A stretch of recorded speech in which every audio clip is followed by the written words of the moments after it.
असहाय्य मित्र. ससा जंगलात राहत होता. त्याचे बरेच मित्र होते. त्याला त्याच्या मित्रांचा अभिमान होता. एके दिवशी बनी ससाला जंगली कुत्र्यांचे मोठ्याने भुंकण्याचा आवाज ऐकू आला. तो खूप घाबरला. त्याने मदत मागण्याचे ठरवले. तो पटकन त्याच्या मित्र हरणाकडे गेला.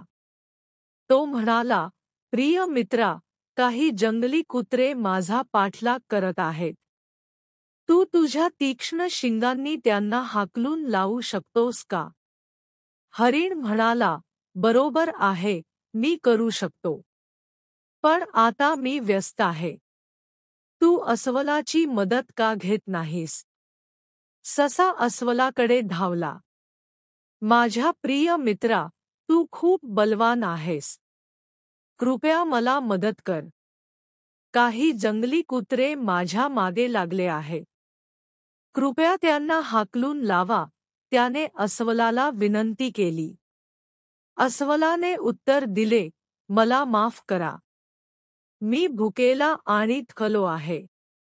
मला काही अन्न शोधायचे आहे. कृपया माकडाला मदतीसाठी विचारा.